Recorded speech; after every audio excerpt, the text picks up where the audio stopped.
Welcome, everybody, to the Energy Newsbeat Daily Stand-Up. My name's Stu and I'm here filling in for Michael. He's out being like a lazy kind of bum that he is. I'm just kidding. We never let him out of the zoo here. So, hey, thank you for stopping by. We have got a lot of stories to talk about today, and it has been just crazy at the news desk. This is actually going to be Friday morning, the 20th, when this airs. I'm filming this at about 6:01 on the 19th, and we're going to actually have a great discussion this morning. There are several key things going on around the world. Oil is slightly up a little bit. The wind industry has been so successful, it's its own problem. That's a good one. UK could save billions of dollars even if they go 100% renewable. There's even a report on it. You're going to have some fun with this one. And then Saudi Arabia says they're open to settling currency for oil in any currency. This is really a follow-on to BRICS Plus, and the devaluation of the US dollar, and we'll cover that here in just a minute. But first, I would like to let everybody know that we have our own Substack out there now. It's called The Energy Newsbeat at substack.com. Come by and listen to all of our shows there. We'll pick one good article every day that's the top of it. We'll have other podcasts that I do the interviews on there. So lots and lots of good stuff on our Energy Newsbeat Substack. Okay. Oil up slightly, but bearish ahead of U.S. data. Now, let's take a look at this. Oil Brent futures were up 94 cents to 85.48 a barrel. And WTI was up 1.09% to $80.11 today. Profit taking might also be a reason that pressed on the oil prices ahead of the U.S. majors, is what they were talking about in this article from Reuters.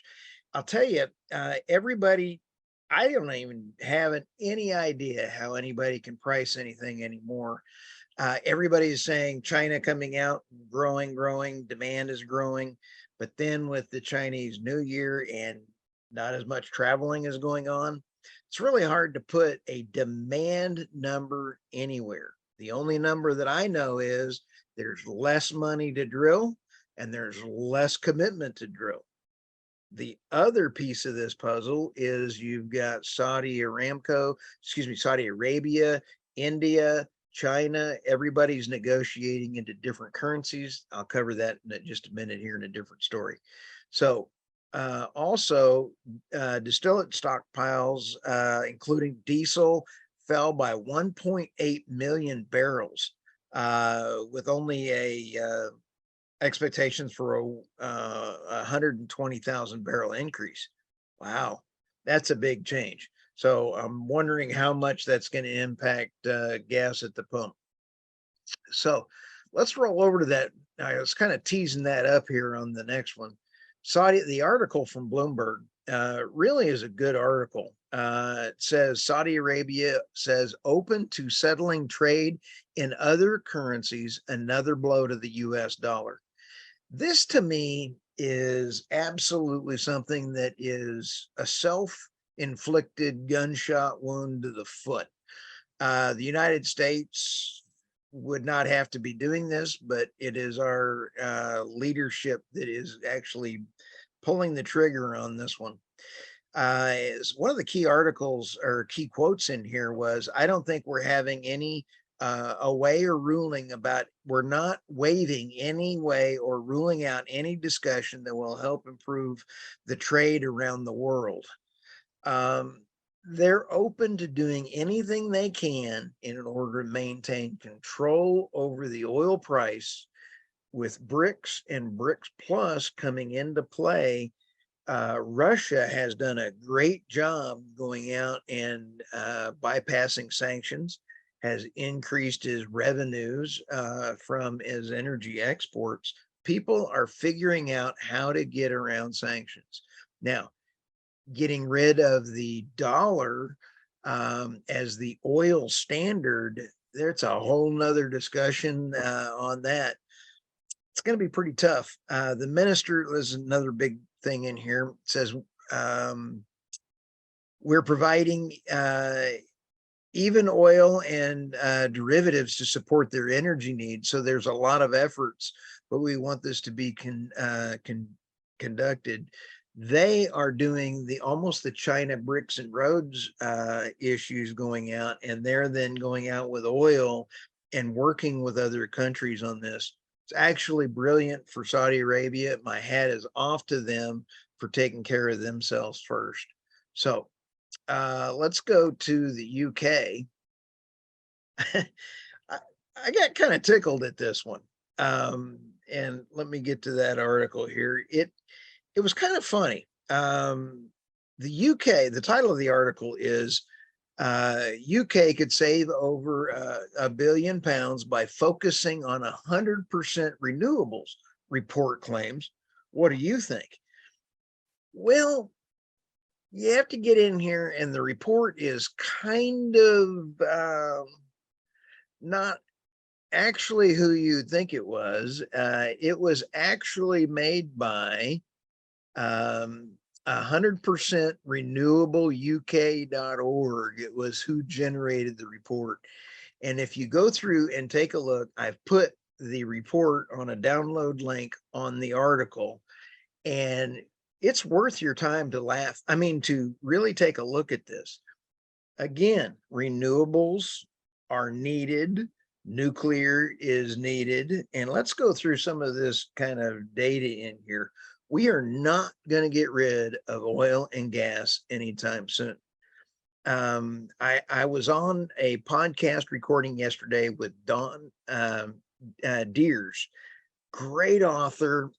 He's 90 years old. He was in the Korean War. They're going through production on that, and it'll go that podcast will be released, I think Monday or Tuesday. But he was giving me some wonderful statistics that he had really come through. I have a crayon, and he actually had a calculator. So there's a big difference there. So let's go through the report, and then I'll let you know what Don was saying. Converted by Aberdeen University's David Toke. He is a specialist in energy politics. It involved hour-by-hour simulations. So when you sit back, they want to take a look at, let me get some quotes in here. They want to remove all money from nuclear, all money from anything, any form, oil, gas, anything, except put it into wind, solar, and storage. That's not going to save you any money. And it's not going to get the price for electricity per kilowatt per hour to the consumers in the UK. In fact, it's going to do the exact opposite. Now, let's say that you do want to get rid of all oil and gas in the UK. You want to get rid of everything, and you want to go to 100% renewables. Let's just take some stats from the US.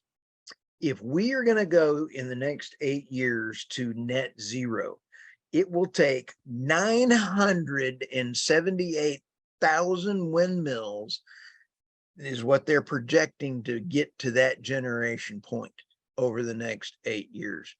We've never been able to do that. That would be unbelievable. We could not even make that many. There's not enough critical minerals out there. So when you talk about going 100% wind and solar and storage, it can't happen. All it's doing is making fools of anybody writing that report. So if you are listening to this, please, I also put in here, schedule a time with me. I want to hear your side of it, and let's get you on my podcast so that we can talk about this. I want to know all the facts for wind, solar, anything else, and then let me know your thoughts. If you're pro oil and gas, love to talk to you about all that. Let me know. Okay, coming around the corner, this article really kind of fell right on in with that. The wind industry's success has become its biggest threat. The head of one of the world's biggest developers of renewable energy, Denmark's Ørsted, worries that the energy transition could see a slowdown as rising completion and interest rates squeeze returns and upend the case for investment. Not sure I really understood how this was going along, but it says if it states around the world, if energy prices can only go down, it will be a race to the bottom. Eventually, capital will run out. People are not wanting to invest anymore into projects that will ultimately turn around and raise prices to the consumers. So this article is saying that renewables have been so successful because they're low cost, we should continue to do them. This is systemic of what I am saying is that everybody's writing articles that renewables are cheaper. Anything but cheaper. So with that, we're going to go ahead and let you guys get out of here. And even though Michael was saying I was out wandering around Davos talking to some folks out there, fortunately, I wasn't. I have no desire to talk to them. So have a great day and look forward to seeing you on Sunday when I talk more about Michael. Have a great day. Talk to y'all soon.